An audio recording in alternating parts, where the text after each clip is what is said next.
The microphone let out a short, sharp whine, the kind that cuts through crowd noise and stops conversations mid-breath.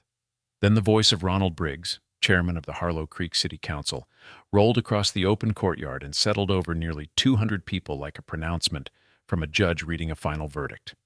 Lot number 7, K9 Unit Rex, male German Shepherd, 6 years of active service, starting bid $4,000. Nobody looked toward the left edge of the courtyard. Nobody noticed the girl standing just outside the wrought iron fence, slightly apart from the crowd, holding a glass jar against her chest with both hands. She was 8 years old. Her jacket was the color of pine needles. Or it had been once, before 2 winters and 100 wash cycles had softened it into something closer to the color of old sage. Her hair was pulled into a ponytail that listed slightly to the right, as if she had done it herself without a mirror, in a hurry, or maybe just without caring very much about symmetry. The jar was the kind that had once held strawberry jam. Now it held quarters, dimes, a careful stack of $1 bills that had been folded and smoothed so many times the paper had gone soft. Clover Hayes did not cry. She stood and she watched Rex being led across the auction floor by a handler named Fiona Marsh, and she tightened her grip on the jar. Rex had been her father's dog. Caleb Hayes had started training him when Rex was not yet 2 years old. Patient, methodical, the kind of trainer who believed a working dog deserved to understand the person on the other end of the leash as much as the person needed to understand the dog. For 6 years they had worked it together. 6 months ago, Caleb Hayes had not come home from his shift. Rex had. The night before the auction, Clover had counted the money in the jar on her bedroom floor. $23.47. She had not understood what an auction meant until she heard the opening bid. $4,000. The number did not connect to anything real in her experience. It floated somewhere above her, attached to nothing. Then the bids began climbing. 5,000, 6,500, 7,200. The men and women raising their paddles did not look at Rex. They looked at each other. They looked at their phones. They looked at the auctioneer's face to gauge when the number was about to stop moving. Rex was not a dog to any of them. He was a line item. Clover looked around the courtyard. She looked at the men in suits near the registration table. She looked at the rows of white plastic chairs. She looked at the cameras set up by the local news crews and the Harlow Creek Gazette photographer who kept repositioning himself for a better angle. And then she saw the man standing at the far right edge of the crowd, alone, back straight, eyes forward, his chest carrying the quiet weight of a uniform that was no longer technically a uniform, but still looked like one. He was the most serious-looking person in the entire courtyard. He looked like the kind of man who had never made a decision he regretted, and who expected the same standard from everyone around him. Clover Hayes walked toward him. She stopped 2 feet away, looked up, and said, "Sir, would you buy my dad's police dog?" Colonel Jasper Cole looked down, and in the 20 minutes that followed, nothing in that courtyard would ever be quite the same again. Before we go any further, if you've ever loved a dog, lost a parent, or watched a child face the world entirely alone, this story is for you.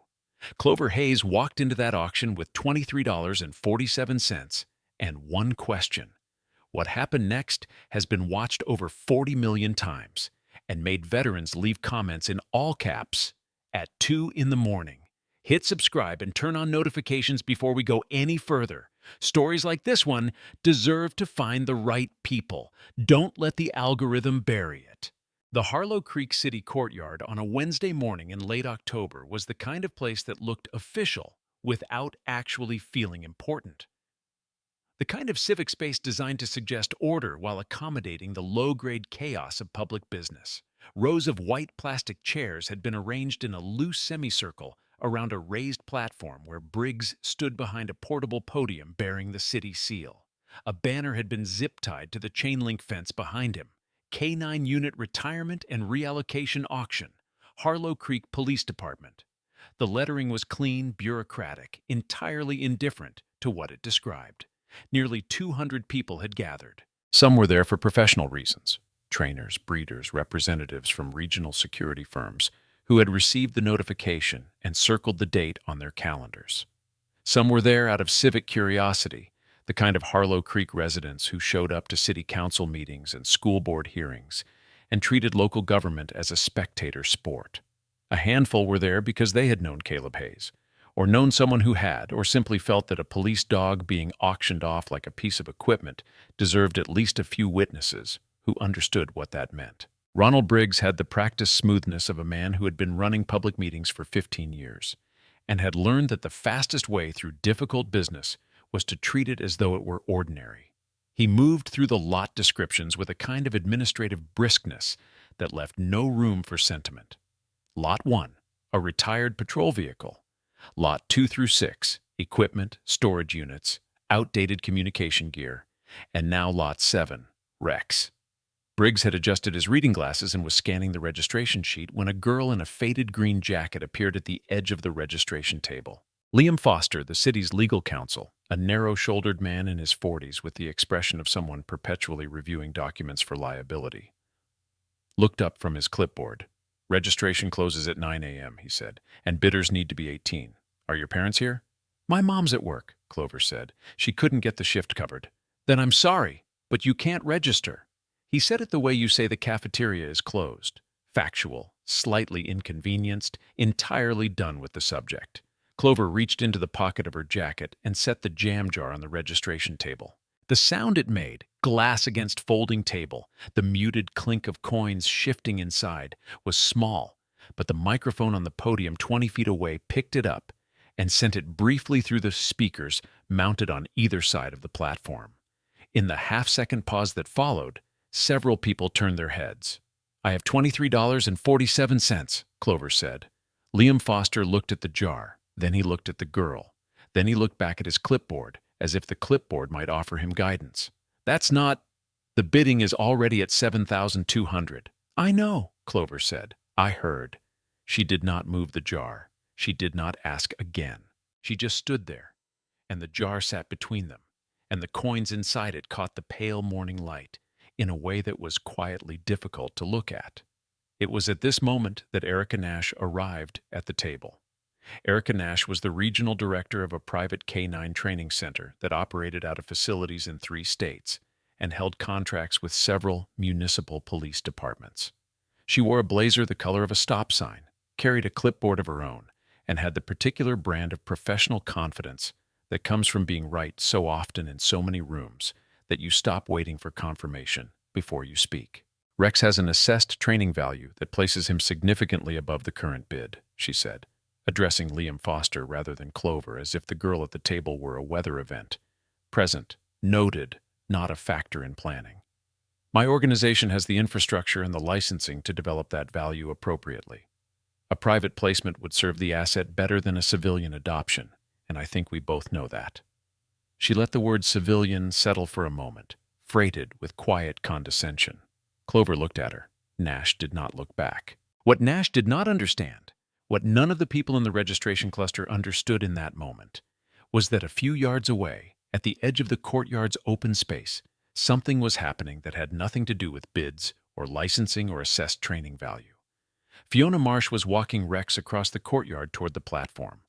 Rex was a large German shepherd with a sable and black coat, 6 years of field work visible in the way he moved, measured, deliberate, scanning.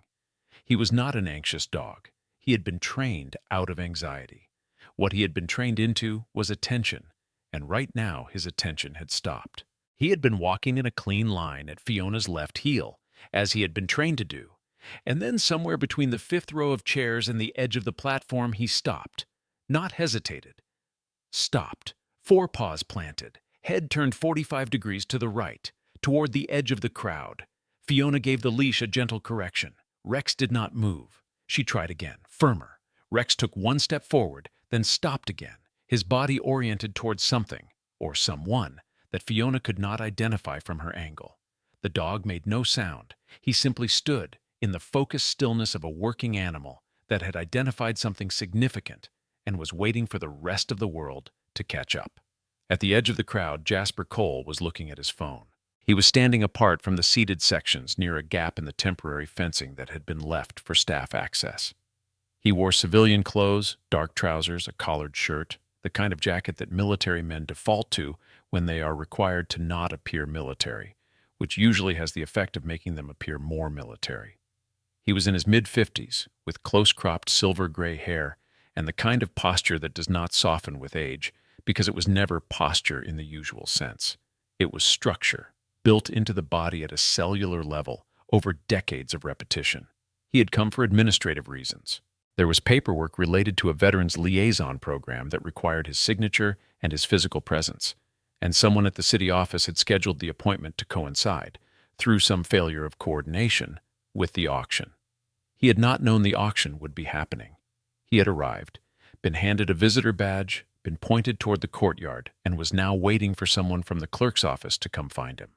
He was not watching Rex. He was looking at a maintenance schedule on his phone.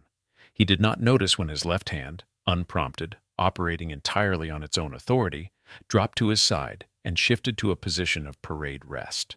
It was not a choice. It was the body responding to a nearby public address system and the sound of civic ceremony, with the reflex that 30 years of military service had carved into his nervous system. He did not notice he had done it. Samuel Park noticed. Samuel Park was 61 years old, a veteran of a different service branch and a different generation, with the kind of face that has absorbed a great deal of weather and even more silence. He had been sitting in the third row of chairs since the auction began, not because he intended to bid on anything, but because he had known Caleb Hayes in the way that people in small towns know the people who show up when something goes wrong. Not as a friend exactly, but as a presence you trusted, and whose absence you felt in the body. He had come because it seemed like the right thing to do, and because he had learned a long time ago that sometimes the right thing to do is just to be there. He had noticed Cole the moment the man walked in, not because of the clothes or the bearing, though those were obvious enough to anyone trained to read them. Samuel had noticed because of the slight pause Cole had made when he entered the courtyard gate and saw the banner. The pause had lasted less than a second. Then Cole had moved to the edge of the crowd and taken out his phone. But in that fraction of a second, Samuel had seen something that looked like a man doing arithmetic, adding something up, checking the total, putting his face back in order. Samuel watched Fiona Marsh trying to move Rex across the courtyard. He watched Rex refusing to move. He watched Cole standing at the edge of the crowd with his eyes on his phone and his left hand at parade rest, entirely unaware that a 6-year-old German shepherd 60 feet away had stopped everything it was doing and turned toward him like a compass needle finding north. Samuel narrowed his eyes. He did not stand up. Not yet. But he stopped watching the platform. Clover had left the registration table. She had left the jam jar there, just set it on the table and walked away from it, which was either a strategic decision or an instinctive one, and which had the effect of making Liam Foster feel more uncomfortable than he had felt in recent memory. She had moved through the crowd with the quiet determination of someone who has already considered her options and found them reduced to one. She had passed Grace Lawson, a retired Army lieutenant colonel in her mid-70s who was sitting in the front row with her hands folded in her lap, and Grace had watched her pass with the kind of attention that older soldiers give to small people, moving with purpose. Clover stopped 2 feet from Cole and looked up at him. He looked down. She was smaller than he had registered from a distance. She had the kind of face that children have when they are trying very hard to be composed, the features arranged carefully, held in place by concentration rather than ease. The green jacket was too big in the shoulders. The ponytail was uneven. She was holding nothing now, having left the jar at the registration table, and her hands were at her sides with a steadiness that was, in a person her age, remarkable. "Sir," she said, "would you buy my dad's police dog?" Cole looked at her for a moment. He was already forming the beginning of a short, factual response. Something about not being there to bid, about not being the right person to ask, when Fletcher Dodd's laugh cut across the ambient noise of the courtyard. Fletcher Dodd was standing 7 feet away, near the end of the registration table, with the particular posture of a man who expects to win what he is pursuing, and has already begun savoring it. He was in his early 50s, wore a suit that had been expensive once and had been maintained with the confidence of a man who expects people to remember the expense rather than notice the age. His watch was visible and intentional. He had already placed bids totaling $11,000 and was in a good mood. "Little girl," he said, $4,000 wouldn't even cover Rex's annual vet bills. He said it with the particular gentleness of someone delivering a correction they find amusing. "You should go home." The laugh that followed was not loud. It was the kind of quiet laugh that a man makes when he believes the situation is obvious and the observation is generous. Cole looked at Dodd. He did not respond. He simply looked, the way a mountain looks when someone throws something at it. Dodd's smile held for 2 seconds. Then he shifted his weight to his other foot, adjusted his jacket, and redirected his attention toward the platform. Cole looked back at the girl. "What's your name?" he asked. "Clover Hayes, sir." He did not move. His expression did not change, but something in his right hand, which had been relaxed at his side, shifted. The fingers pressed once against the fabric of his jacket lightly, as if checking for something, then released. Hayes. The name was a key fitting into a lock he had not known was there. "How old are you, Clover?" he asked. "8, sir." "Where's your mother?" "She's at the hospital. She works mornings." "She couldn't. They don't have enough nurses on the day shift." The delivery was factual, not complaining. She was simply accounting for why she was there alone, with no apparent interest in how that accounting landed. "Rex was my dad's dog. He trained him from when Rex was little. I thought if someone bought him, they should know that." She paused. "Or I thought maybe you could buy him, and then he wouldn't have to go somewhere he doesn't know anybody." Cole was quiet for 3 seconds. Somewhere behind him, Briggs was announcing that the bidding on Lot 7 would close in 15 minutes, and Erica Nash's voice could be heard in conversation with Liam Foster, referencing the assessed market value of a dog with Rex's field credentials. Derek Holt, a journalist from a regional news aggregator who had shown up with a camera expecting to film a human interest piece about civic process, had just noticed the child talking to the military man and was adjusting his angle. "Do you have anything of your father's?" Cole asked. "Anything with you?" Clover's right hand went to the inside pocket of the jacket. She drew out a photograph. It had been folded once along the center and then unfolded and refolded so many times that the crease had gone white and soft. She held it out. Cole took it with both hands. In the photograph, a man in a police officer's uniform was crouching slightly, one hand resting flat on the top of a German shepherd's head. The dog's eyes were directed at the camera. The man's eyes were directed at the dog. It was the kind of photograph that gets taken at the end of a long day, or at the beginning of something, not posed, but captured in the middle of a moment of genuine attention. The man was smiling, but the smile was secondary. The primary thing was the attention. Cole looked at the photograph for a long moment. He turned it slightly, as if the light were giving him trouble. Then he handed it back to Clover with a care that was entirely disproportionate to the object. Both hands, both edges, the way you hand something back when you understand what it costs the other person to let it leave their grip at all. He said nothing. It was at this moment that Rex arrived. Fiona Marsh had spent 3 minutes attempting to redirect her working dog toward the auction platform and had made approximately 0 progress. Rex had remained oriented toward the right edge of the crowd with the patient certainty of a dog that has been told it is wrong before and has always turned out to be right. Eventually, Fiona had made the practical decision to walk him in the direction he wanted to go and trust that whatever he had identified would become apparent. It became apparent when Rex reached Cole, sat down directly in front of him in a precise, formal sit, the kind of sit that working dogs produce when they are completing a known command, not when they are being friendly, and turned his face upward. Cole looked down at the dog for 3 seconds. Then his right hand dropped, extended, and made contact with the top of Rex's head at an angle, fingers slightly spread, palm applying gentle, even pressure. That was not the gesture of a person meeting a dog for the first time. It was the gesture of a person completing a known sequence. It was the angle a handler uses. It was the pressure calibrated to say, "at ease." Rex's shoulders dropped. His posture shifted from formal to relaxed. He looked at Cole the way dogs look at people they have decided to trust, with the specific, serious attention of an animal that does not make that decision lightly. Iris Murphy had been standing in her off-duty uniform near the second row of chairs, having arrived at the auction because Caleb Hayes had been her colleague for 4 years, and this had felt like a thing you show up for, even when you do not know what you can do. She had been watching the girl approach the man at the edge of the crowd. She had been watching Rex stop in the middle of the courtyard and refuse to move. And now she was watching Cole's hand on Rex's head, and something in the geometry of that contact, the angle, the precision, the dog's response, was activating a question in her that she could not yet articulate. She took out her phone and started typing.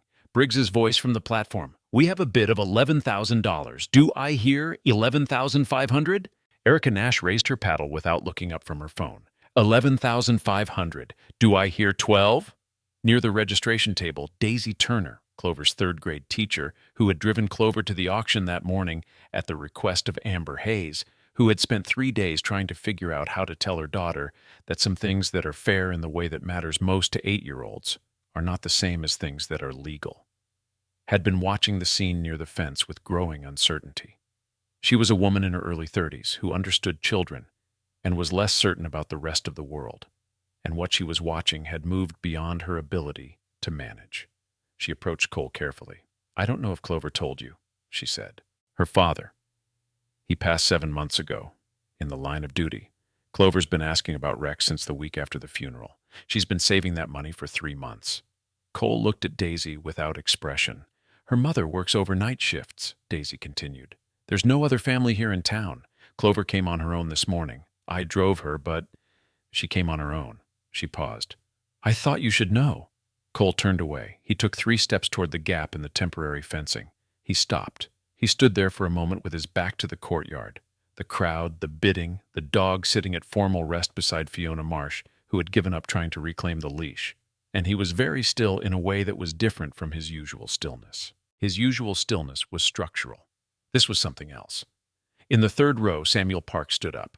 He walked to where Cole stood and came alongside him without announcing himself. The 2 men stood together at the edge of the fence for a moment. Then Samuel said, quietly enough that only Cole could hear, "I know who you are, Colonel." Cole kept his eyes forward. "Then you know I'm here to sign paperwork." Samuel was quiet for a moment.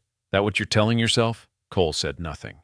Samuel looked back toward Clover, who was now standing near Rex with one hand at her side, and the expression of someone who has run out of moves but has not yet decided to stop. Then he looked at Cole. Then he went back to his chair. "We're about to reach the moment that broke the entire crowd. Before we do, if this story is hitting you the way it's hitting us, drop a comment right now. Tell us, have you ever seen a dog remember someone the way Rex is about to remember Colonel Cole? The answer is coming in 60 seconds, and we promise you, you are not ready. Subscribe so you don't miss the full ending, and share this with someone who needs to hear it today." Cole turned back to the courtyard. Rex was still there. The dog had not followed Fiona when she attempted to move him toward the platform. He sat at the edge of the open space with the patience of an animal that understands waiting, and his attention had not shifted from the man at the fence. Cole walked back across the courtyard. He stopped in front of Rex. He looked at the dog for a long time, long enough that people nearby began to notice they were watching something other than an auction. Asher Kim, 12 years old, son of a Harlow Creek patrol officer who had driven the boy to the auction that morning, took out his phone. Noah Wells, the Gazette photographer, repositioned himself for the 3rd time. Then Cole did something that nobody in the courtyard was prepared for. He crouched, not the polite, momentary crouch of a person briefly acknowledging a dog. He folded himself down into a full kneel, both knees, right there in the middle of the civic courtyard, in his civilian jacket and dark trousers, and brought himself level with Rex's face. Rex looked at him. Cole looked back. And Cole's right hand came up and made the same gesture it had made before, the same angle, the same pressure, and said something in a voice so low that the nearest people could not make out the words. Rex pressed his nose against Cole's jaw. The sound that went through the nearest section of the crowd was not a gasp exactly. It was more like an exhale, the kind of sound a group of people makes when they all realize simultaneously that they have been holding their breath. Fletcher Dodd, who had been preparing to raise his paddle again, lowered it. Erica Nash looked up from her phone. Bradley Stone. Lieutenant Stone, the officer who had signed the reallocation order for Rex 7 weeks ago, on the grounds that a retired working dog represented a departmental liability, looked at the kneeling man and the dog, and experienced something he would later describe to his wife as the sudden, unwelcome sensation of having made a significant error in judgment. Cole stood up. He looked at Clover, who had come to stand a few feet away, watching. "Do you have anything else of your dad's?" he asked. "Something he kept with him at work?" Clover put her hand back inside the jacket pocket. Her fingers closed around something small, and she hesitated for a half-second, the hesitation of a person deciding whether to share something that matters, before she drew it out and held it up. It was a challenge coin, brass worn at the edges from years of handling, slightly smaller than a 50-cent piece. The obverse showed an American flag and a badge number, 714. The reverse was engraved with 4 words, "No man left behind." Clover placed it in Cole's open hand. Cole looked at it. His thumb moved across the surface, slowly, deliberately, tracing the number first, then the words. He turned it over. He turned it back. Something in the set of his jaw changed. His breathing, which had been controlled and even, adjusted almost imperceptibly. Nobody spoke. He stood holding the coin in his palm for 8 seconds, a duration that felt, in the silence that had gathered around them, considerably longer. And then he reached into the inside pocket of his jacket. He withdrew a coin. It was the same size, the same brass, though more worn, polished smooth at the highest points by years of contact. He held it up beside Clover's, and anyone close enough to see both coins in his palm could see that they were identical. The same flag, the same engraving, the same 4 words on the reverse. No man left behind. In the third row, Samuel Park sat very still, with his hands folded in his lap and his eyes forward, and he did not look surprised.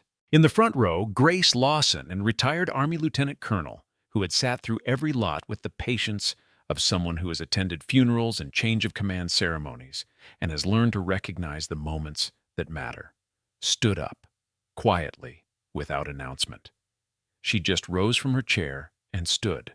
Behind the registration table, the jam jar still sat where Clover had left it, $23.47 in quarters and dimes and carefully folded single bills, catching the pale October light. Cole looked at the 2 coins in his hand. Then he looked at Clover. "Your father gave me this," he said. It was not a question.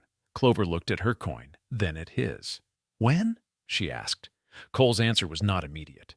He closed his fingers around both coins.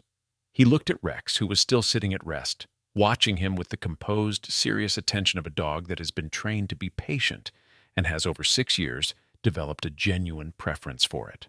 Then he looked back at Clover and said, "March 14th, 3 years ago." The air in the courtyard changed. It was not a dramatic change. It was not a sound or a movement or a single identifiable thing. It was the shift that happens in a room or a courtyard or a public space, when enough people simultaneously understand that something significant is occurring, something that the agenda did not account for, and that the podium cannot contain. Briggs reached for his microphone. "Going once," he said, "at $11,500 to bidder number 14. "I have a question," Cole said. He did not raise his voice. He did not turn toward the platform. He addressed Briggs from where he stood, at medium range, in the even tone of a man who has given commands in spaces where the stakes of being heard clearly were considerably higher than a civic auction in Harlow Creek. Briggs stopped. Bradley Stone started to move toward Cole, a reflex, the professional instinct to manage a disruption, and Cole turned to look at him, not sharply, not with any particular intensity. He simply turned and looked, and Stone stopped as if he had walked into something. "Step back," Cole said. The 2 words were not loud. They landed with the density of something much larger. Stone stepped back. Iris Murphy looked up from her phone. On the screen was an incident report from 3 years prior, a rescue operation, Harlow Creek Harbor, the 14th of March. She had been scrolling through the attached names. Her finger stopped on one. In the front row, Grace Lawson remained standing, and Rex, sitting at rest in the middle of the courtyard with his attention fixed on the man who had just produced a coin, identical to the one Clover's father had carried every working day for 6 years, lifted his head slightly, a small, precise movement, almost imperceptible, and made a sound. Not a bark, not a growl, a single, low sound that working dogs make when they have found what they were looking for. Clover heard it. She looked at Rex. She looked at Cole. "Did you know my dad?" she asked. The courtyard had gone genuinely quiet now. Not the procedural quiet of an event between agenda items, but the particular silence of a space full of people who have stopped thinking about what they came to do and started paying attention to what is happening in front of them. Cole looked at her for a long moment. His hand opened slightly. Both coins sat in his palm, Caleb's and his own, side by side. "Yes," he said, "I knew your dad." Clover looked at the coins. She did not cry. She had not cried once in the entire morning. She looked at the coins with the focus of someone working out an equation, and then she looked up at Cole's face. And then she asked the question that would change everything in that courtyard. The question so simple and so direct that it landed on the crowd like a stone dropped into still water. "Were you there," she said, "when he died?" The silence that followed was not empty. It was full. It was the kind of full that silence gets when the answer to a question is already known, when everyone present can feel the shape of it pressing against the moment, waiting to be spoken, and the only question is whether the person who carries it has it in him to say it aloud. Cole closed his fingers around both coins. He looked at Clover Hayes. 8 years old, green jacket, uneven ponytail, steady hands, not crying. And he took a breath that was slow and deliberate and visible. "Yes," he said, "I was there." The words landed in the silence of the courtyard and did not echo. They absorbed. They went into the crowd the way cold goes into stone, not making noise, but changing the temperature of everything they touched. "Yes," Cole said, "I was there." Clover looked at him. She did not look away.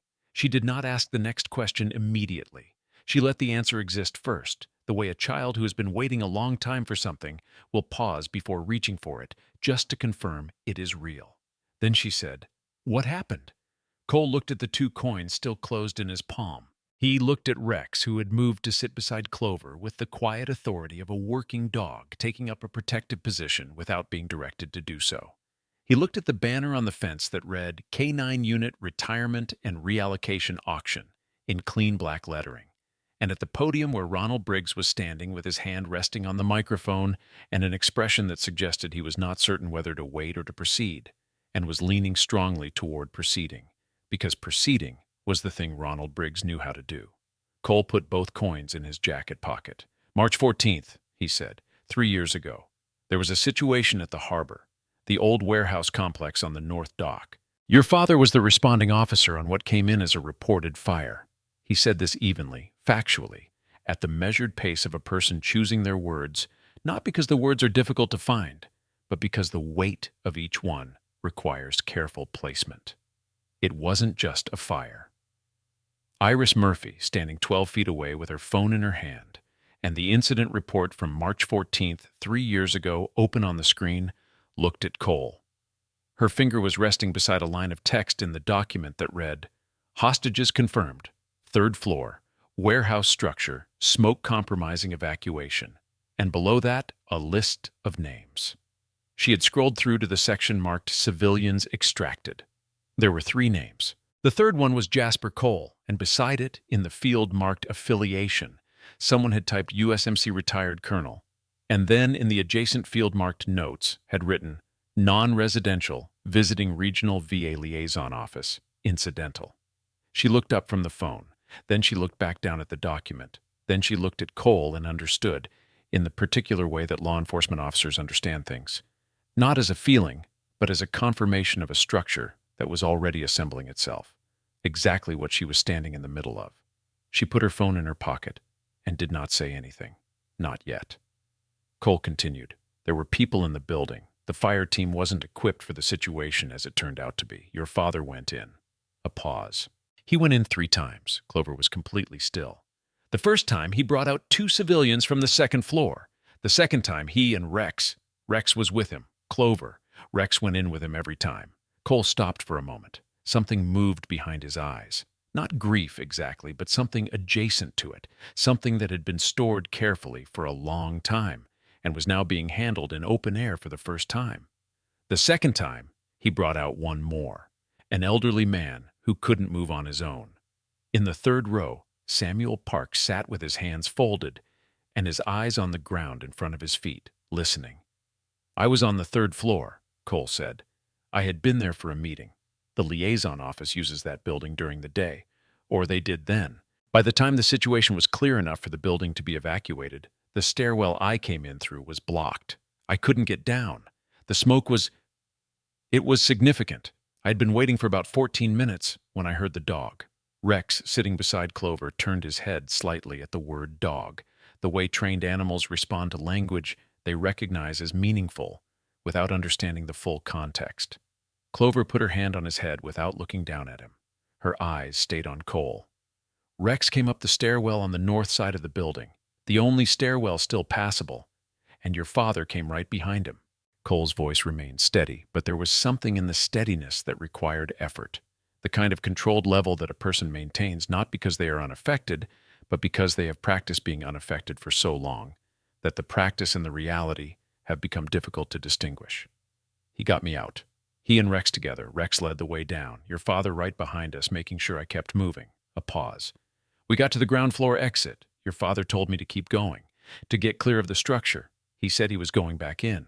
The courtyard was silent in a way it had not been at any point during the morning. Not the silence of an event between agenda items. The silence of a space full of people who have stopped existing as an audience and become something more. Witnesses, in the older and more serious sense of the word. I told him not to, Cole said. He said he thought there was one more person. He told me to get clear. He looked at Clover. He told me you liked the color green. Clover's breath hitched once, just once. Then she put it back under control with the discipline of a person who has been practicing control for 7 months. He said your name, Cole continued. He said it the way people say the names of things they are planning to get back to, as if it were the next item on a list. He stopped. He went back in. Rex. Rex had stayed with me at the exit because that's what Caleb had told him to do. When the stairwell collapsed, Rex tried to go back in. I had to. I held him back. The fire team had arrived by then. They took over. He did not say the rest of it. He did not need to. Clover looked at him for a long time. The morning light, which had been flat and pale when the auction began, had shifted slightly as the sun moved above the line of the Civic Center building, and it felt differently now across the courtyard. Warmer, more specific, picking out details that had been in shadow before. The grain of the wooden platform, the chrome edge of the podium, the 2 coins in Cole's jacket pocket, whose outline was just visible through the fabric. Rex tried to go back, Clover said. It was not quite a question. Yes, Cole said. She looked at the dog. Rex looked back at her with the patient, serious attention that was his default, and she understood something in that moment that she would not have words for until she was much older.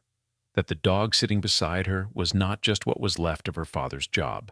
He was what her father had trusted to stay behind when he could not.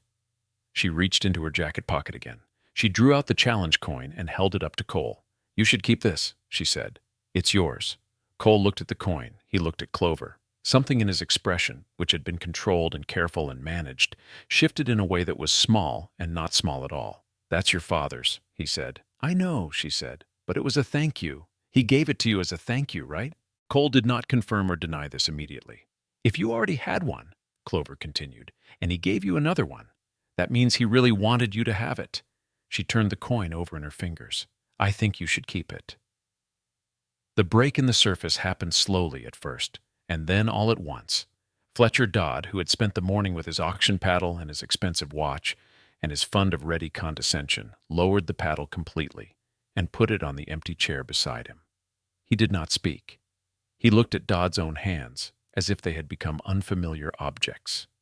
Erica Nash clicked her pen closed. She set the clipboard on the registration table. She stood for a moment with her hands at her sides, looking at the platform, then at Cole, then at the registration table, and then she picked up the clipboard again and put it under her arm with the careful neutrality of a person attempting to appear as if they had not just reconsidered something significant.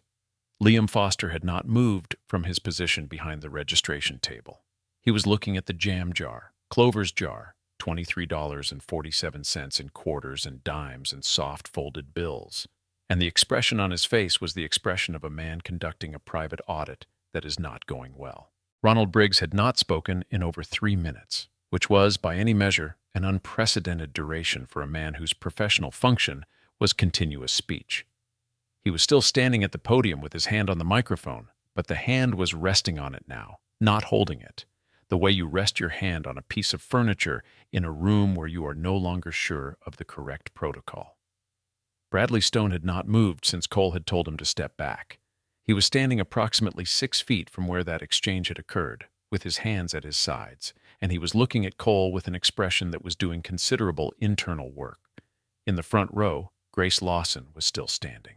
Samuel Park in the third row had his eyes closed. His lips were pressed together. He was the stillest person in the courtyard. Noah Wells, the Gazette photographer, had not raised his camera. He was simply watching with the trained attention of someone whose job is to identify the image that matters, and who has recognized that the image that matters is currently occurring but cannot be adequately contained in a frame. Asher Kim had his phone up. He was recording. His hand was steady in the way that young people's hands are steady when they are doing something automatic, and his face had the particular expression of a 12-year-old who is absorbing something he will not fully understand until much later. Iris Murphy stepped forward. She moved to stand beside Clover, not in front of Cole, not between them, but beside the girl, in the way a colleague steps in when the geometry of a situation needs one more person to be present. She looked at Cole and said, clearly enough for the people nearest to hear, March 14th, warehouse fire, North Harbor. 3 civilians extracted. The last officer on scene was Caleb Hayes, badge number 714. She paused. Rex's handler. Cole looked at her without particular surprise. He had known from the moment she took out her phone what she was looking for. The incident report marks your extraction as completed, Iris continued. It notes that Officer Hayes re-entered the structure after your extraction. The report closes with, and I'm quoting this directly, Officer Hayes did not exit the structure. She stopped. The last sentence had cost her something. She put that away and kept going. Rex was logged as recovered on scene. He was brought back to the department. He's been in holding since Caleb's funeral. She looked at Clover. 7 months. Clover was looking at Rex. Rex was looking at Cole. Cole had opened his palm again. Both coins were there, Caleb's and his own, side by side in the cup of his hand. He looked at them for a moment, then closed his fingers gently and looked at Clover. He made me promise something, Cole said, before he went back in. Clover looked up at him. He made me promise that if he didn't, that I would find you. Cole's voice was even. Every word was placed deliberately. He said he had a daughter, 8 years old, name of Clover. He said she liked the color green and that she was the bravest person he knew. A pause. He said it in about 15 seconds. Then he went back in. Silence. Then Clover said, very quietly, in the tone of a child stating something that has recently become clear, "It took you a long time." "Yes," Cole said. "It did. I'm sorry for that." She considered this. "Why did it take so long?" "Because I didn't handle it right," he said. "When someone does something like that for you, when they give you something that costs them everything they have, it's not always easy to know what to do next. Sometimes you get it wrong for a while before you figure out the right thing." He paused. "I got it wrong for a while." Clover looked at him with the evaluative steadiness of a child who has been listening to adults explain things for her entire life and has developed a reliable sense for when the explanation is genuine. "Are you figuring out the right thing now?" she asked. "I'm trying to," Cole said. She nodded once. "Okay," she said, as if that settled it. Behind her, an involuntary sound moved through the crowd. Not a gasp, something lower, more interior, the sound of a group of people revising. What happened next took approximately 45 seconds and would be described in the Harlow Creek Gazette the following Thursday as the moment the auction ceased to be an auction. Cole straightened fully. He adjusted his jacket once. He looked at Briggs. "What is the minimum bid currently on the books?" he said. Briggs blinked. He looked at his paperwork. The opening bid was $4,000. We have a live bid at $11,500 from... "What is the minimum bid on the books?" Cole said again. Not a question, a specification. Briggs understood the distinction. $4,000. I'm registering a bid, Cole said, for the minimum, as documented. The sentence landed in the courtyard with the force of something both very simple and very complicated. Liam Foster opened his mouth. "Sir, the live bid is currently at $11,500. I heard you the first time," Cole said. He looked at Briggs, not at Foster. "I am registering a bid at the minimum documented amount. You will process that bid." Briggs looked at Foster. Foster looked at his clipboard. Fletcher Dodd, who had not spoken since Cole had produced the second coin, looked at his paddle, which was resting on the chair beside him, and did not reach for it.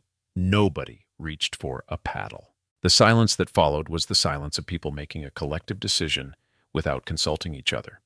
The kind of decision that groups arrive at not through discussion, but through a simultaneous recognition that the moment has moved past the point where certain behaviors are available. The bidding had stopped. Not because it had been ruled out of order, because the people with paddles had chosen, one by one in the space of 10 seconds, to put them down. Erica Nash was the last. She held her paddle for 3 seconds after everyone else had set theirs aside. Then she placed it on the table, carefully, and clasped her hands in front of her. Briggs cleared his throat. "Bid registered," he said, "at $4,000. He looked around the courtyard. "Going once." A pause. "Going twice." Another pause. Longer. He looked at his gavel, looked at the platform, and then, for the first time all morning, did something entirely outside his professional script. He set the gavel down without bringing it down. "Sold," he said, "to—" "I'm sorry, sir, I don't have your registration." "Cole," said Cole. "Jasper Cole." Briggs wrote it down. Cole walked to the registration table. He did not go for his wallet. He stood at the table and he looked at the jam jar. Clover's jar, $23.47, still sitting where she had left it, and he picked it up with both hands. He turned to Clover. "This is yours," he said. "I don't understand," she said. "The bid is $4,000, Cole said. "I'm paying it." "This," he extended the jar toward her, "belongs to you. It always has."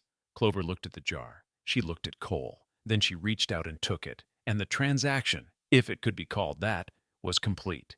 Cole reached into his jacket. He removed a card, plain, white, embossed with a seal and a number, and set it on the registration table in front of Liam Foster.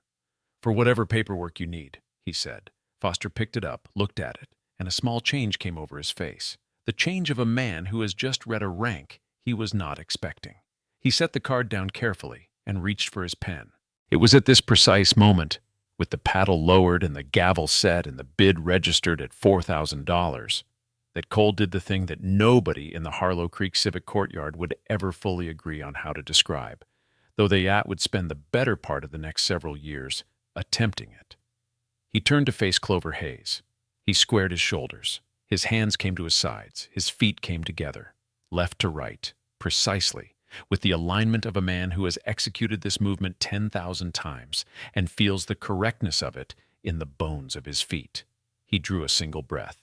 And then Jasper Cole, Colonel, United States Marine Corps, retired, a man who had served on 4 continents and received citations that were classified and stood at attention in the presence of people who held genuine authority over life and death, brought his right hand up from his sword in a slow, deliberate arc and placed it, fingers pressed together, parallel to the ground, precisely at the level of his right eyebrow. A full salute. Parade ground formal, addressed to an 8-year-old girl in a faded green jacket, holding a glass jar. He held it. For 3 seconds he held it, and in those 3 seconds, the courtyard did something that courtyard had never done and would not do again. It did not make a sound. Not one person spoke or shifted or drew breath audibly. 200 people inhaled and forgot to exhale, and the silence that resulted was so complete that the sound of the wind moving through the decorative maple tree at the east corner of the Civic Building was audible for the first time all morning. Then the sound started. It did not start the way applause starts, from the front and spreading back. It started from everywhere simultaneously, the way sound starts when a structure shifts. Not directional, just present, suddenly and completely. Grace Lawson, who was already standing, made a sound that was not a word. Samuel Park, in the 3rd row, pressed his folded hands against his mouth. Daisy Turner, who had spent the morning managing her own composure with significant effort, stopped managing it. Asher Kim's phone was still recording, and his own face, in the corner of the frame, had the expression of someone watching something he will attempt to describe for the rest of his life and never quite get right. Hannah Cole, a woman in her late 40s who had been standing at the far edge of the gathering since before it began, having driven here with her husband that morning, and having known, when he asked her to come, that he was not coming for paperwork, pressed one hand flat against the center of her chest and breathed. Elijah Ross, who had been standing 2 rows behind Samuel Park since the opening of the auction, who had served alongside Caleb Hayes for 3 years, and had been the one to drive to the hospital on March 14th, 3 years ago, and sit in the waiting area until someone came out and told him. Elijah put his hand over his eyes, not to hide, just to have something solid to press against for a moment. Bradley Stone stood at attention without making a decision to do so. His body simply arrived there, pulled by the same reflex that Coles had operated on all morning. And Rex, sitting beside Clover, where he had positioned himself without being directed to, made the sound again. Low, single, certain. The sound of a working dog that has found the end of a long search. Clover did not cry. She stood very straight, straighter than she had stood all morning, as if something had transferred from the man in front of her through the air between them. And she looked at Cole's face, and she did not cry. And in not crying, she was the most composed person in the courtyard. Cole lowered his hand. He held Clover's gaze for a moment. Then he said quietly in a register that was just between them, "Your father was the bravest man I have ever met, Clover. In 30 years of service, in every context I have encountered the word." He paused. "I want you to understand that, not as something people say, as a fact." Clover held the jam jar against her chest. "He knew that," she said. "He didn't like when people said it, though." "I know," Cole said. She looked up at him. "How do you know?" "Because when I told him in the stairwell, when I told him what he was doing was incredibly brave." He said, Cole paused. He said, "I'm just doing my job, sir. Let's keep moving." Clover Hayes let out a sound that was not a laugh and not a sob, but something that lived exactly in between, and she pressed the jar tighter against her chest, and Rex pressed his side against her leg. And the courtyard, which had been attempting to recover its composure, understood that it was not going to succeed in the near term. What Colonel Cole did next became national news. What Clover said in response, 4 words, became the quote of the year. We're 30 seconds from the moment that silenced an entire crowd and made a decorated Marine break military bearing for the first time in 3 decades. If this story deserves to be seen, share it right now. One share brings it to someone who needs to hear it. Stay with us for the final 60 seconds. It's worth it. The next hour in the Harlow Creek Civic Courtyard operated outside the script of any public event anyone present could name a precedent for. Briggs stood at the podium for another 4 minutes, shuffling papers with the concentrated purpose of a man who has realized that the event has moved on without him and is adjusting to this with whatever dignity remains. Then he quietly stepped down from the platform, set his notes in a folder, and sat in the front row, which was the first time all morning that Ronald Briggs had been a member of the audience rather than its manager. Liam Foster processed the bid registration with a precision that was almost ceremonial, each form initialed, each line complete. And when he was done, he set the paperwork aside and looked at the jam jar still on his side of the table. After a moment, he lifted it carefully and set it on the edge nearest to where Clover was standing, with a deliberateness that was, under the circumstances, as close to an apology as paperwork allows.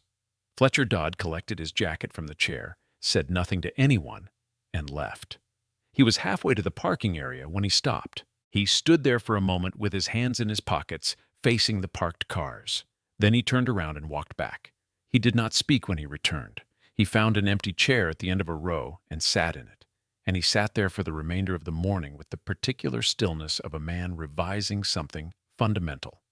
Erica Nash approached Fiona Marsh and said something that nobody nearby caught the full content of, but which ended with Nash setting her clipboard on the registration table and walking to an empty section of chairs. She had the expression of someone who has come to a meeting to win something and is calculating on the way home what winning would actually have cost. Iris Murphy waited for the immediate activity around Cole and Clover to settle slightly before she moved. She approached not Cole but Elijah Ross, and they spoke quietly for several minutes. She showing him the incident report on her phone, he nodding slowly at things he already knew. The two of them working through the facts with the shared efficiency of law enforcement officers processing information they find both clear and painful. When they were done, Elijah looked at Cole from across the courtyard with an expression that was not gratitude exactly. It was older than gratitude and more complicated. And then he looked away. Grace Lawson, who had been standing since before the salute, walked to where Cole was standing and extended her hand. She was in her mid-70s, silver-haired, with the posture of a person who served for 32 years, and kept the posture as a courtesy to the service afterward. Cole shook her hand. Neither of them spoke. The handshake lasted 3 seconds and communicated everything that the morning had established, and that words would only have diminished. Samuel Park came last of the people who approached Cole directly. He came without ceremony.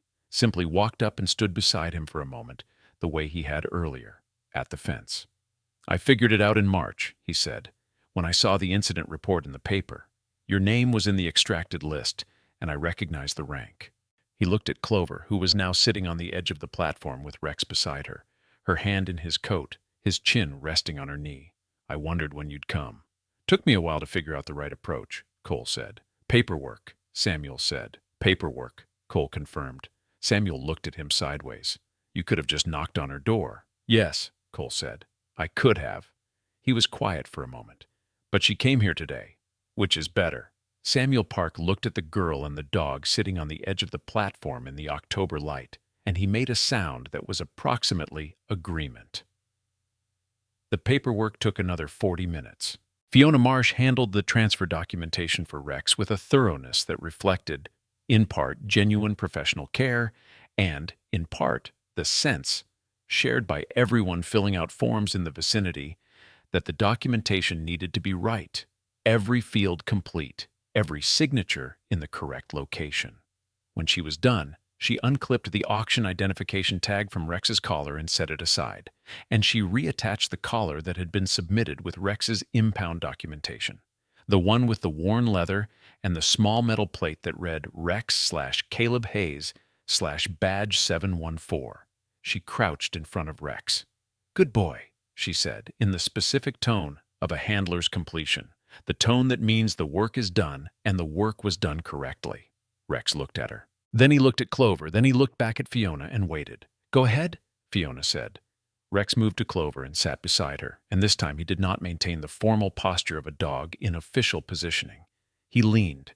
His full weight shifted toward her side, and Clover felt it. 88 pounds of dog deciding that the thing to do was be present, and she leaned back. Hugo Grant, the mayor of Harlow Creek, who had sat through the entire morning in the second row without speaking, stood and walked to the podium that Briggs had vacated. He did not use the microphone. He spoke at a volume sufficient for the courtyard and no more. "The city of Harlow Creek thanks all participants in today's event," he said. "This auction is closed." He paused for a moment. "That's all." And it was, by his own later admission, the best speech he had ever given. Cole found Elijah Ross near the east fence before leaving, and the two men spoke for 11 minutes. A conversation that was neither brief enough to be courtesy, nor long enough to resolve everything, which meant it was exactly the right length for that morning. Elijah told Cole things about Caleb that were not in the incident report, about the week before March 14th, about the way Caleb had talked about Clover in the break room, about the fact that Caleb had updated his locker combination the week of the incident and left the new combination on a slip of paper in Elijah's desk drawer with a note that said, "In case you need it," and no further explanation. Elijah still had the slip of paper. Cole listened to all of it without interruption. When Elijah was done, Cole said, "He trusted you." "I know," Elijah said. "I still think about that every day." "That's the right response," Cole said. They shook hands. It lasted 2 seconds. It was the handshake of two people who understand that some obligations do not expire, and that acknowledging this aloud, while sometimes necessary, is never adequate. Daisy Turner was on the phone when Cole walked past her. She had stepped away from the main gathering to take the call, and Cole heard one side of a conversation. "Amber, are you sitting down?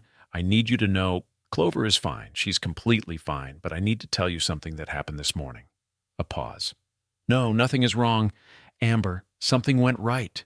Another pause. "Rex is coming home."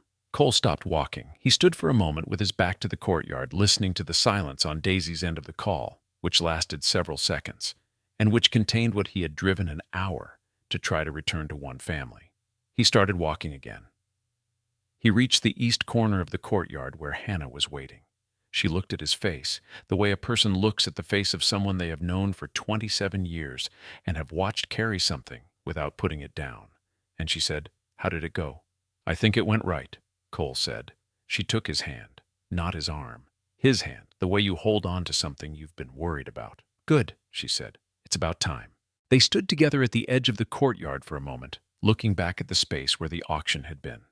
The white plastic chairs were being stacked by 2 municipal employees who had arrived with a flatbed cart and were working with the brisk efficiency of people performing a routine task in a space where a non-routine event has just occurred, and who are making no comment about the discrepancy. The banner was still zip-tied to the chain-link fence. The platform was empty. The podium stood at a slightly different angle than it had at the start of the morning, as if the events of the last 2 hours had shifted it without anyone noticing. Clover was still on the edge of the platform. Rex was still beside her. Elijah Ross had walked over and was sitting on the platform 2 feet away, elbows on his knees, and the three of them, the man, the girl, and the dog, were sitting in the October morning light in the particular silence of people who have just been through something and are not yet ready to leave it. Cole took out his phone. He dialed a number that he had looked up 2 weeks ago and written in his notebook in capital letters, because it was the kind of number he had not wanted to misread. It rang 3 times. Then, "Fort Bragg Canine Memorial Foundation, this is Rachel." "My name is Jasper Cole," he said. "I'd like to make an endowment in the name of an officer named Caleb Hayes, badge number 714, Harlow Creek Police Department." He paused. "I want it to be annual, and I want it to be in perpetuity." A pause on the line. Then, "One moment, sir, I'm going to connect you with our development office." He waited. Hannah stood beside him, still holding his hand. The line clicked. A new voice. "Mr. Cole, thank you for calling. Can you tell me a little about the officer you're honoring?" Cole looked across the courtyard to where Clover Hayes was sitting on the platform edge with Rex's head on her lap, and Elijah Ross's quiet presence beside her. The October light had moved again. It came in lower now, warmer, at the angle that late morning light takes on clear days in the mountains when the sky has decided to be generous. "Yes," Cole said. His name was Caleb Hayes. He was a police officer. He was a dog handler. He was a father. He paused. "And he told me once, about 30 seconds before he saved my life, that he was just doing his job." Cole was quiet for a moment. "I'd like to make sure that sentence matters for a long time." Clover felt the platform shift slightly as Elijah sat down beside her. She did not look up. She had her hand in Rex's coat, the deep, warm fur along the back of his neck, and Rex's chin was on her knee, and his eyes were half closed in the way that dogs' eyes close when they have found the situation acceptable and are permitting themselves to rest. "He was my partner," Elijah said. He did not explain who. He did not need to. "We worked together for 4 years. He was the best officer I knew." Clover kept her hand in Rex's coat. "He never thought he was the best," she said. "He always said there were better people. He was wrong about that," Elijah said. "But it was one of the few things he was wrong about." Clover looked at Rex. "Did he talk about me? At work?" Elijah looked at her sideways with the particular expression of an adult deciding how honest to be with a child and arriving at the correct answer. "Every day," he said. "At least once, usually more." Clover nodded slowly, filing this. "He told me about the jar," Elijah said. She looked up. "What jar?" "The one you've been saving in. He showed me a picture of it once on his phone. He said—" Elijah paused, smiled slightly, the kind of smile that is also a wince. "He said you were saving for something, and he wasn't allowed to know what, but that you counted it every Friday night on your bedroom floor and always looked completely serious about it." Clover looked at the jam jar, which she was holding in her lap beside Rex's head. "I was saving for a bike," she said. Elijah looked at the jar. He looked at Clover. He pressed his lips together for a moment. Then he said, "He would have loved that." "I know," she said. "He kept saying I'd outgrown the one I had." They sat in silence for a moment, the three of them, the man, the girl, the dog, in the way that people sit together when the thing that connects them is too large to keep talking about directly, and so they rest in it instead. Then Clover said, "What's going to happen to Rex now?" Elijah thought about this. "What do you want to happen to him?" She looked at Rex. Rex opened his eyes fully and looked back at her. The direct, serious gaze of an animal who is paying attention and means for you to know it. "I want him to come home," she said. "He's been in a building at the station for 7 months. He's never been in a building that long without BA. He needs to come home." "I'll make some calls today," Elijah said. "We'll get the transfer processed by end of week." Clover nodded once. "Thank you," she said, with the matter-of-fact brevity of someone who has learned that gratitude, expressed clearly and briefly, is more honest than gratitude that is elaborate. Elijah Ross looked at this 8-year-old girl sitting in the morning light with her father's dog's head in her lap and her father's challenge coin in the pocket of her faded green jacket. The coin that Cole had returned to her had pressed back into her hands when she tried to give it to him, saying, "He gave it to you. Everything your father gave, he gave to you. Keep it." Even Elijah Ross had thought about the slip of paper in his desk drawer with the locker combination on it, And he thought about the 7 months since March, and he thought about the word inadequate, and about how there are some debts that cannot be paid, and some absences that cannot be compensated for, and how the correct response to understanding this is not despair, but rather a clear-eyed commitment to doing the specific, concrete, available thing in front of you. The available thing, today, was making some calls. He would make them. The last person to approach Cole before he left the courtyard was Asher Kim. Asher was 12 years old, 4'10", and had been recording on his phone for most of the morning. He had also been recording the look on his own face in the corner of the frame for most of the morning, which he would not discover until he watched the footage back that evening, and would find, unexpectedly, more interesting than the main footage. He walked up to Cole with the direct, slightly formal manner of a kid who has been raised around people who value straightforwardness and has absorbed it. "My dad's a cop," he said. Cole looked at him. "I know," he said. "I can tell." Asher considered this. "How?" "The way you watched what happened," Cole said. "You weren't watching it like entertainment. You were watching it like someone who understands what it costs." Asher was quiet for a moment, processing this. "Is what you said true?" he asked. "About Clover's dad? All of it?" "Yes," Cole said. "All of it." Asher looked at Clover across the courtyard. Then he looked at Cole. "What should I do with the video?" he asked. "I recorded most of it." Cole thought about this for a moment. "That's your decision," he said. "But I'll tell you what your father would tell you, probably." "What?" "That the reason we document things is so that people who weren't there can understand what happened. And that the reason we do that is so that the things that matter, the things that cost something, don't get lost." He paused. "Whether you share it or not, make sure you understand what you recorded, not just what happened, what it means." Asher nodded slowly. He looked at his phone. Then he put it in his pocket. "One more thing," he said. "Yeah." "The dog," Asher said. "The way the dog stopped, in the middle of the courtyard, before anyone knew who you were." He paused, searching for the right words. "Was that... Did Rex know? Like, actually know? Or was it just a coincidence?" Cole looked at the German Shepherd across the courtyard, still resting his chin on Clover's knee in the October light. "Rex was trained to find what matters and not let go of it," Cole said. "That's not coincidence. That's 6 years of work and one very good man who knew what he was building." He paused. "Real warriors don't advertise, and real working dogs don't confuse what they know with what other people can see yet." Asher Kim looked at Rex for a long time. Then he nodded. He extended his hand. Cole shook it. 2 seconds. Firm. The way you shake the hand of someone you are taking seriously." Asher walked away. He did not take his phone out. He just walked back toward the chairs, where his father, Officer Danny Kim, who had been sitting in the back row since the auction opened and had watched the entire morning unfold, with the specific private pride of a parent watching their child understand something real, was waiting.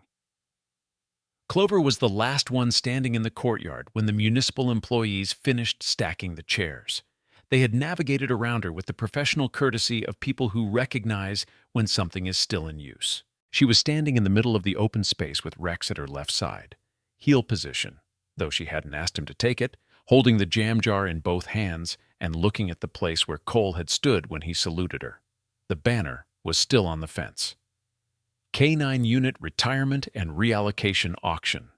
The words looked different in the late morning light than they had an hour ago. Not wrong exactly, just no longer about what had happened here. Daisy Turner came to stand beside her. "Your mom is on her way," she said. "She got someone to cover the last hour of her shift." Clover nodded. "How are you doing?" Daisy asked. Clover thought about the question with genuine seriousness, which was how she thought about most questions. "I'm okay," she said. "I thought today would be sad, but it was more..." She looked for the word. "More like something coming back." Daisy looked at her. "Yeah," she said. "That's exactly what it was." They stood together. Rex stood between them and slightly forward, in the attentive posture of a dog that has been on duty all morning and has no intention of stopping now.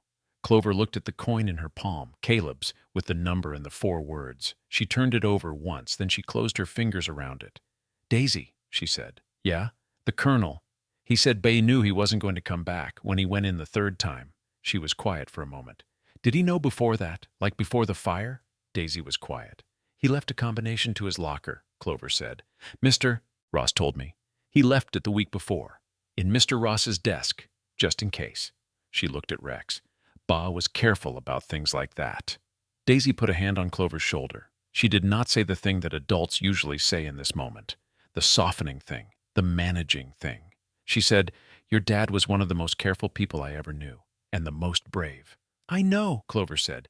"He always said those were the same thing." Daisy looked at her for a long moment. Then she said, "He was right." Clover looked up at the sky. It was fully clear now, the thin October blue of mountain mornings when the weather has decided to be straightforward about itself. She looked at it for a moment. Then she looked at Rex. "Come on," she said. Rex stood. He took his position at her left heel, automatic and unhurried, and they walked together across the empty courtyard. The girl in the green jacket, the dog in the worn leather collar, the sun on both of them, toward the courtyard gate, where Amber Hayes's car would arrive in 6 minutes, and where a version of home was waiting that would be different from before, but would, in the ways that mattered, hold.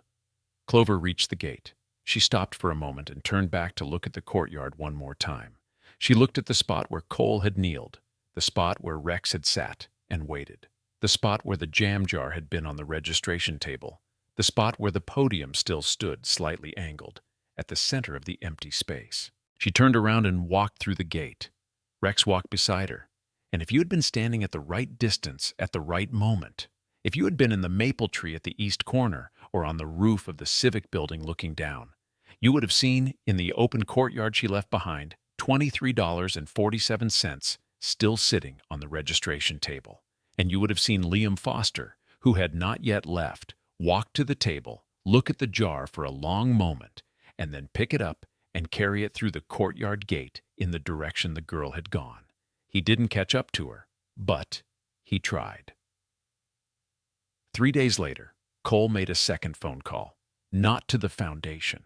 That call had been completed and the paperwork sent. This was a different number, one that Elijah Ross had texted him the previous evening, with a message that said only, "In case you want to." He stood in his kitchen, Fort Bragg behind him, Hannah reading in the next room, the coffee that had been hot 20 minutes ago sitting untouched on the counter, and he dialed. It rang 4 times. Then, "Hello?" A child's voice. Careful. "Clover," he said. "This is Jasper Cole." A pause. Then, "I know. Daisy said you might call. Is Rex settling in?" he asked. "He found Ba's boots," she said, "in the closet. He slept next to them last night."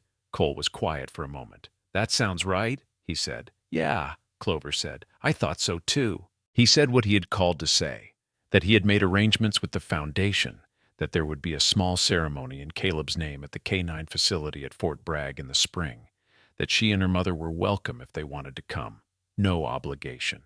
He said it clearly and without embellishment. When he was done, Clover said, "Can I ask you something?" "Yes." "In the building, when Bay went back in the 3rd time." A pause. "Did he seem scared?"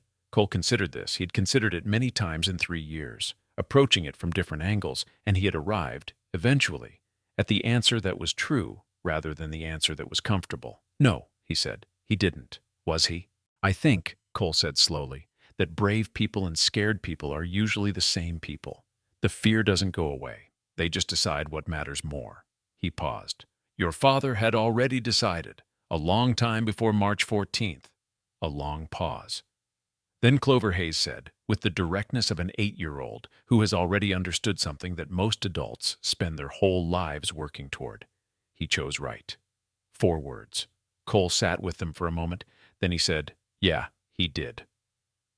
The video that Asher Kim had recorded, or rather the version that Noah Wells had filmed from a wider angle and submitted to the Gazette the following morning, ran as the lead piece of the Thursday edition. The headline was simple, "A Promise Kept." There were no subheadings, no pull quotes, no graphic elements, just the photograph that Noah had taken at the precise moment that Cole's salute reached its apex. His hand at his brow, Clover standing in front of him with the jam jar against her chest, Rex seated at her side, the courtyard full of standing, watching people behind them, and beneath it, 1,200 words that said what had happened and trusted the reader to understand why it mattered. The response that arrived at the Gazette over the next 72 hours required the editor to hire a temporary staffer just to manage the volume. The letters came from veterans, from parents, from dog owners, from people who had lost someone to a line-of-duty death, from people who had simply watched the footage that Asher's recording, shared with his father's permission, 4 words of caption added, "This happened in our town," accumulated across platforms in the way that true things sometimes do when they find enough people who needed to hear them. Amber Hayes read every one, not immediately. It took her 3 weeks, in the quiet of the night shift or the early morning before Clover was up, 20 or 30 at a time.